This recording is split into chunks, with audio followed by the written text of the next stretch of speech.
First of all, I know you've been getting a lot of questions about the mustache. I'm more interested about it from a filmmaking standpoint. I'm so blown away by the process of the removal of it. I'm curious, when you were on set, do you wear anything to at all cover it up, or do you do the scenes fully?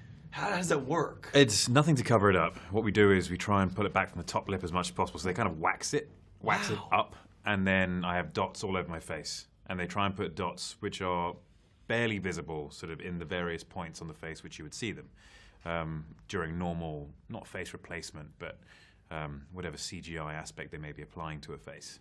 And yeah, I was covered in dots and had a big moustache. It was definitely a new look for Superman. Were there days where you would do both films? Like, would you jump back and forth between Macquarie's film and this film, or would you fly in for this for a couple days then go back to MI6? We were here. I think we were here and we were about to leave for location on MI6. So I wasn't shooting both at the same time. I just was about to start shooting again. We were on like a 2 to 3 day break or something. Wow. You know, one thing I love about this movie is Danny Elfman. He's a brilliant composer. And I was watching the film, I'm hearing some old John Williams score in there. I'm hearing some old Elfman score from the original Batman. They brought in some of Zimmer's piece. In the new trailer, we got to see some of that classic Man of Steel score come back. I'm just curious, as a guy who's playing Superman, what are your feelings on all the different types of music? Like, I love John Williams' score, Zimmer's score, but what are your feelings on the music for Superman? The score for me is always very important. I think the score for everyone's very important. But for me especially, because during Man of Steel, when Man of Steel was coming out, and I was looking so forward to the movie coming out, it was a massive moment for me, massive moment for anyone who's a Superman fan.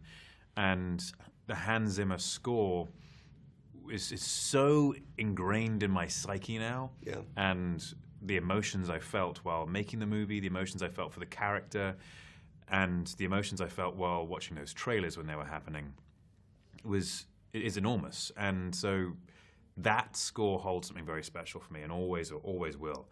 But at the same time, the John Williams score is incredibly powerful. It's a character all to itself. And to have both of those, I mean, it's genius. I couldn't have asked for anything better. Now, as you can see, I'm a huge Batman vs. Superman fan. I have you on my shoe here, and I have you on my tie clip. I was a fan of that movie, a massive fan, specifically the Ultimate Cut, the 3-hour R-rated version. Right. Obviously, that film was very divisive. I'm just curious, did anyone ever ask you what your personal thoughts were? What did you think of Batman vs. Superman? I thought it was awesome. I loved the film, and I think that there was so much criticism. What were your thoughts on it? I think it was, that movie is, it's part of an arc for what Snyder's vision was, or is, and it's also, in my mind, fairly niche. It's a niche style of movie within a genre, and it reflects in the audience reviews and critics' reviews. It's divisive. When anything is niche, it's going to be liked and loved by some, and disliked by others, and that's the whole point of niche. So yeah.